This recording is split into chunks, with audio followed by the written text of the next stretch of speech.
Hello all you fans of these fancy face toasters. We're back to showcase some more VR games, but with a little twist. There's so many popular flat screen games out there that have paved the way for the world of gaming, and it's inspired quite a few VR developers to make their own versions of flat screen games. Not that these games are a carbon copy, one-for-one impersonations of the flat screen games, but they're comparable enough to where if some of you like the flat screen version of this, then you may enjoy it in these fancy face toasters. I'm going to talk in each section a little bit about what the flat screen game is that I'm comparing it to, its VR counterpart, the price, and what platform it's on to give you as much information as possible. There are going to be some in this showcase that you may have heard of, but I plan to start with one that you will hopefully be new to all of you here who enjoy extraction games like Dark and Darker.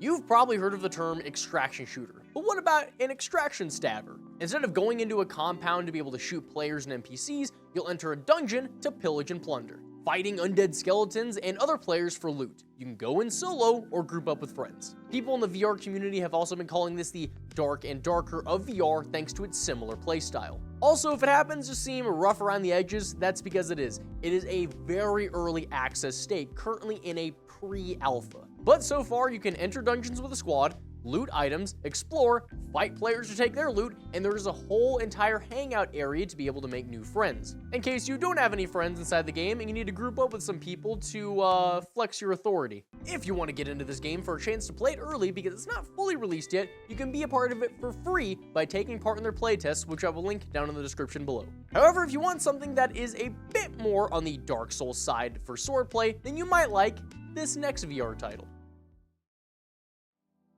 This is a great title for anybody who wants to punish their playtime with some Dark Souls cruelty. This game is harsh and unforgiving on so many levels. Boss battle right out the gate, game over if you try to have fun ending some of the NPCs, and if you die, you need to get back to your previous death to be able to retrieve your stuff through all the enemies that have now respawned and grab where you died at. And if you don't, then every time that you die, your second most recent death spot is deleted. AKA, if you die twice before getting your stuff back, all your gear, all your gold is fully gone. There are plenty of weapons like swords, spears, bows, and extra equipment like throwables and potions. I've logged quite a few hours into this game and even played it on my VR treadmill during one of my Twitch streams that you can see from the footage I took here on my main YouTube channel, VR Central. Not to mention this game is getting some free updates and there's even more in here since the last time I played it. If you want to try it out, once again known as Grimlord, and it's available on Quest and Steam for $30. However, I think that we should loop back into the extraction category and give you all a dual game comparison for those of you who are fans of Escape from Tarkov. This is the only section of the video that will have two VR comparisons for one flat screen game, and for a good reason. Both of these games have skyrocketed in popularity for being the Escape from Tarkov in VR. What these games do have in common with each other and Tarkov is the hardcore gameplay, tons of armor choices, even more guns and explosives. They both also feature hideouts that you can upgrade and traders that you can upgrade as well to buy better gear. You also need to keep up with eating and drinking inside the game and not looting too much or you'll be over encumbered and will hinder your movement. Of course, the premise inside them is the same. When you go in, you loot boxes for guns and equipment and forcibly send players back to the lobby to take their loot. Ever since Tarov Showdown Xville Zone has released, it has sparked a competition between both of these that have allowed for a lot of updates to try to compete with one another.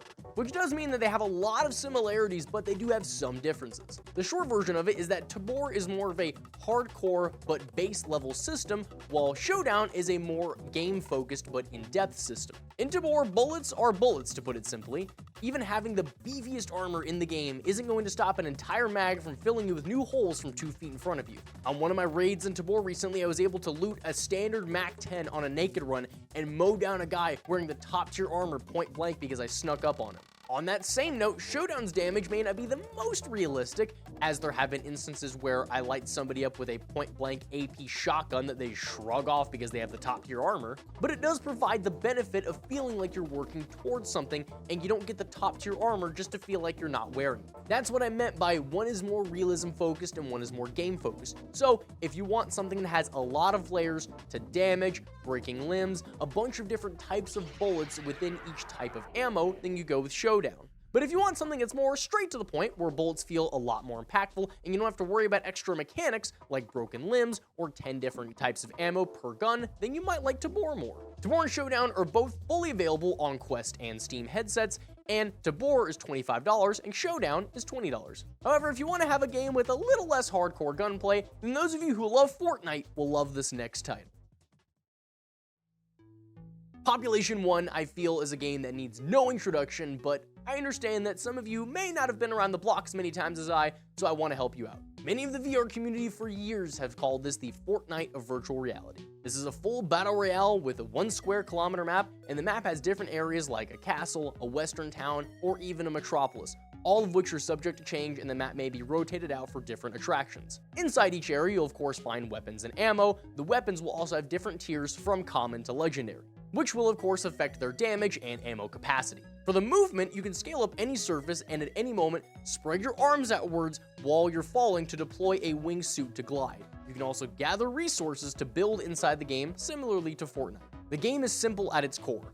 Avoid the storm, decimate your competition, and be the last group standing. The standard mode is for a squad of 3, but there's also limited time events that rotate out like duos and matches that are limited to one section of the map for quick rounds and so on. There's also a team deathmatch game mode where players will spawn into a small area and fight for the most kills. And in this deathmatch mode, you can also join custom-made lobbies because the game has a built-in editor where players can make their own VR maps inside their VR headsets. Population 1 is currently free on the standalone Quest store and $20 if you get it on Steam VR. However, if you want even more fast-paced combat than the Fortnite of virtual reality, then those of you who enjoyed Quake or Unreal Tournament may enjoy this next VR game.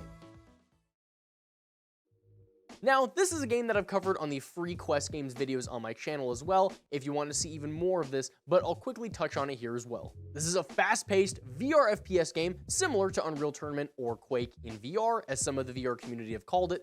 It features multiple game modes, multiple maps, and so many cosmetics that I don't think you'll ever be able to collect them all. This is the kind of game that is just fun, quick combat. You'll have preferences, of course, with some slight strategy on how you want to play, but the characters in the game just move so fast that combined with the ability to grapple anywhere makes most engagements pretty unpredictable. I normally would just turn off my brain and blast anything that I see moving. Every time you spawn in, you will always have a sidearm and a melee weapon, but all primary firearms are found around the map.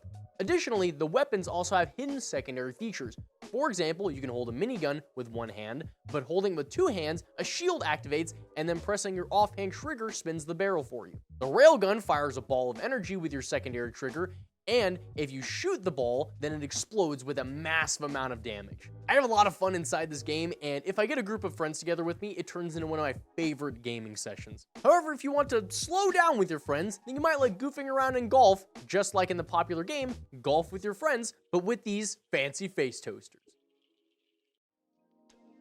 While this game doesn't have community-generated content like Golf with Your Friends, it does make up for it with all the content the developers have made. You can go in with 8 people and see virtual avatars of your friends as you put balls in holes.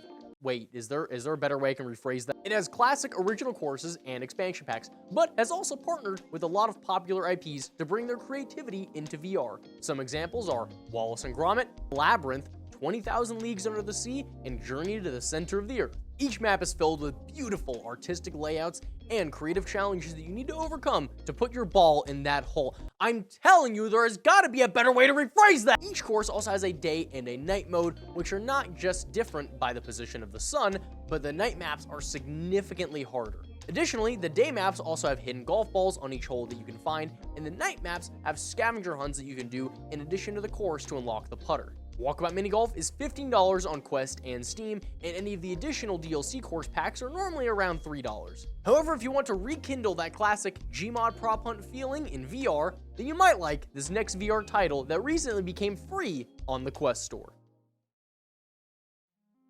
This is a 3v2 style game that those of you who love prop hunt will enjoy. Except instead of turning into a box or a mug, you turn into a frozen human. Humanity discovered aliens among the stars, and they're not too fond of sharing their power source. And I guess this isn't the timeline of Helldivers because we couldn't bring them democracy. Instead, you hunt them down. Each time you're in a match, there will be 3 generators, A, B, and C. The objective of each side is to take out the other in the long run. The aliens need to tag the humans, and the humans need to shoot the aliens. The aliens tagging the humans will render them frozen in a downed state.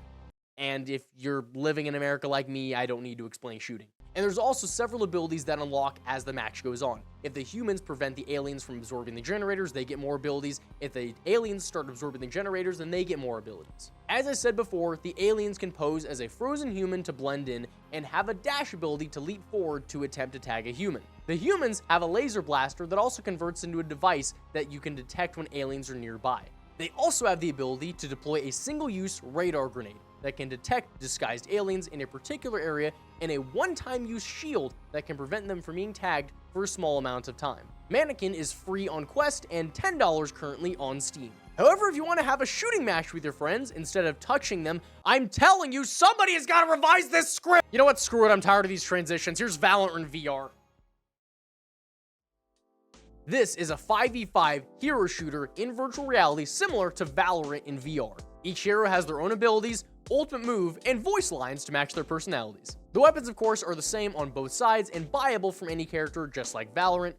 This game, of course, also has its own original maps, art styles, and varies damages for attacks, but for the most part, it's basically Valorant in VR, cut and dry. We'll call it legally distinct Valorant, or wait, am I gonna get taken off of YouTube for that? Additionally, there's also a lot of cosmetics inside the game, and some creators even have their own skins that they've partnered with. Once again, the game is called X8, and it is currently free on Quest and Steam. Next up, let's take a dive into the zombie survival game for those of you who are fans of the popular game known as DayZ.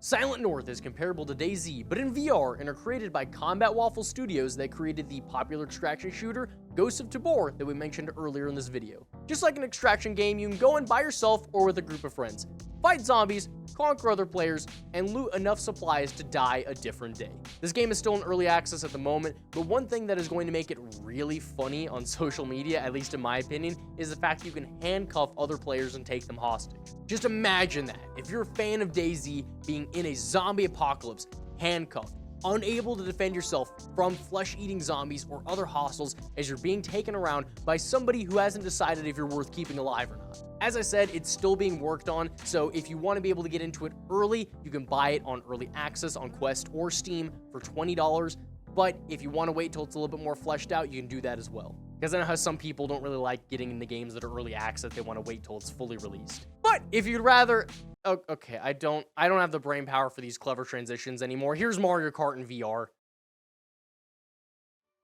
This is the best comparison to Mario Kart in VR that I've found in all my years of virtual reality. There have been a few, but this one definitely feels the best. They've got tracks, shortcuts, customizable carts, and items that you have to physically throw at other racers. If you think that sniping somebody with a green shell feels personal, imagine somebody having to use their actual arm strength just to beam you across the map with a cartoon item. It of course has its own unique art style and maps that make it different from Mario Kart, but for the most part, it pretty much is. The game is pretty underrated in my opinion and is lesser known, so I thought it deserved a spot on this list for some of you who are newer to the VR scene. And if you want to try it out, it is $25 on Quest and Steam VR. There's another list for you, 10 VR knockoffs of flat-screen games. Like I said, I feel like Knockoffs was a better name, but it's not an exact carbon copy. But I think if you enjoy Valorant, you might like X8, etc. I really hope I was able to give you a good video and a good resource for those of you who want to be able to find something new in VR and you remember enjoying some of these flat screen games before.